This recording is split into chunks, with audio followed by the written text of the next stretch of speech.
and welcome to Study English IELTS Preparation. I'm Margot Politis. One of the criteria used to assess your writing in the IELTS test is called grammatical range and accuracy. The examiners will look at the number of mistakes you make and also at the range of sentence types you use. What is the range of sentence types? There is a simple sentence, like this.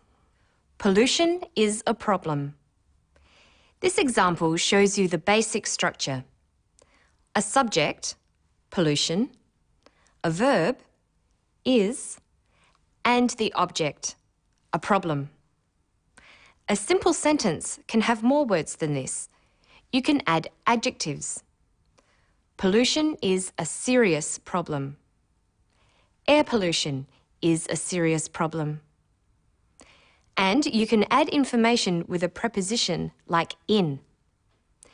Air pollution is a serious problem in the city. Or from. Air pollution from cars is a serious problem in the city. So a simple sentence doesn't have to be short or simple. Most of the time, the thing that's simple about simple sentences is the idea they express. Listen to some typical simple sentences in this piece about an old theatre. It's a lovely theatre. It has excellent acoustics.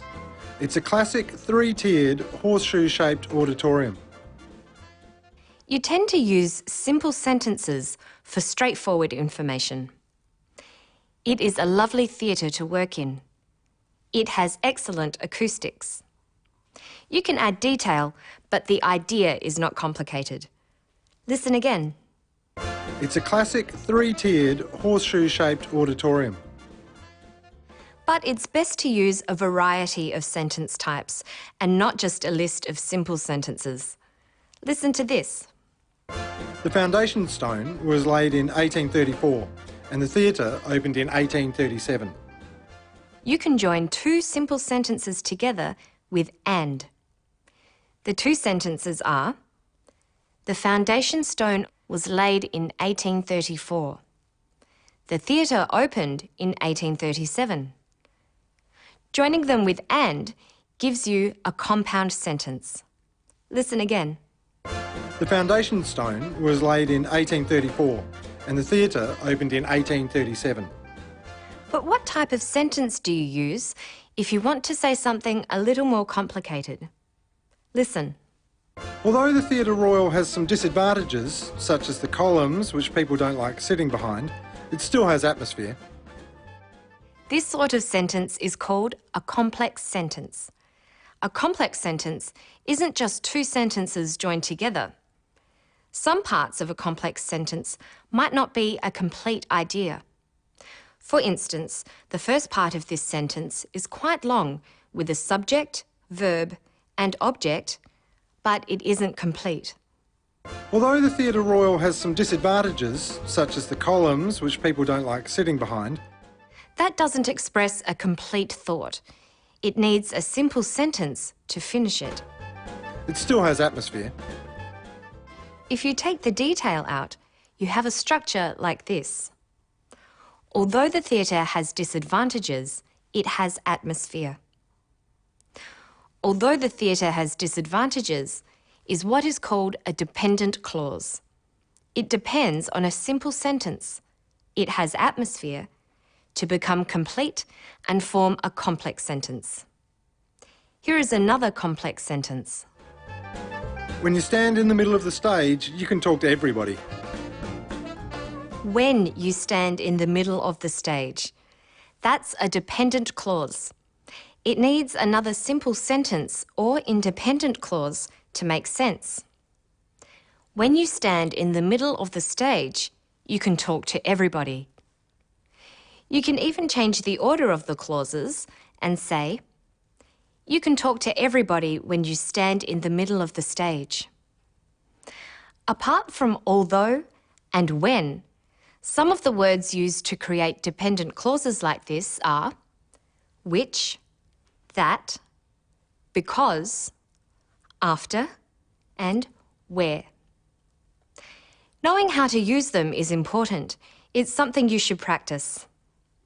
There is one other type of sentence, which is a combination of compound and complex sentences like this.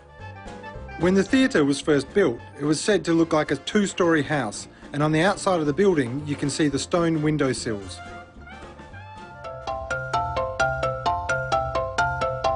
Normally, people use a range of sentence types, as we've seen with the man talking about the theatre. It's your ability to use these various sentence types that the examiners notice. Listen as he finishes with a complex sentence, a simple sentence, and a complex compound sentence. If I could sum up this theatre in a few words, I suppose I could call it an international theatre star. This is the oldest theatre in Australia. It's been operating for 159 years and, who knows, it might still be here in another 159 years. His first sentence was complex.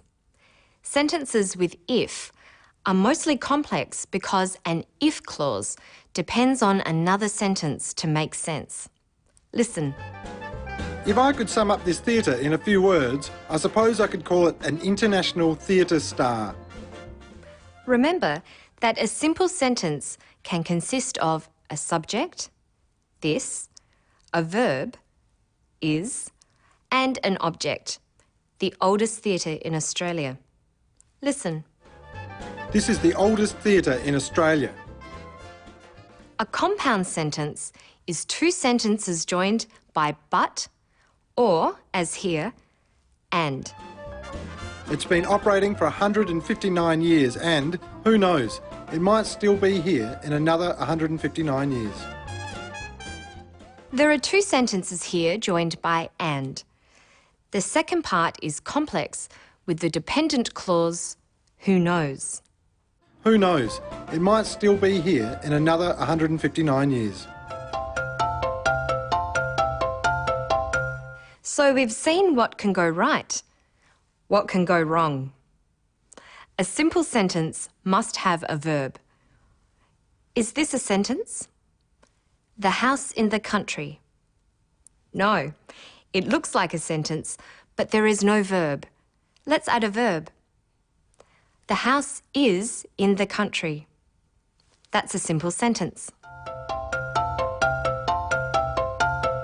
The main problem people have with compound sentences is a mistake called a run-on sentence. It's when two simple sentences are run together without using a conjunction such as and or but. Look at this. The theatre is small. It is beautiful. That's a run-on sentence. It's either two simple sentences, the theatre is small, it is beautiful, or it's a compound sentence. The theatre is small, but it is beautiful. So let's recap. A simple sentence is basically a subject, pollution, a verb, is, and an object, a problem.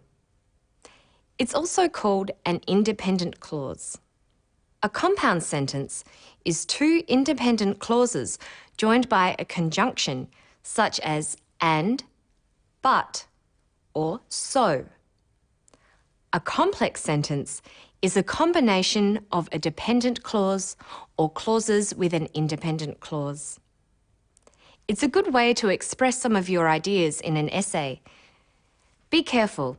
Using too many simple sentences can make your writing choppy and dull, and too many long sentences can make it difficult to follow your ideas.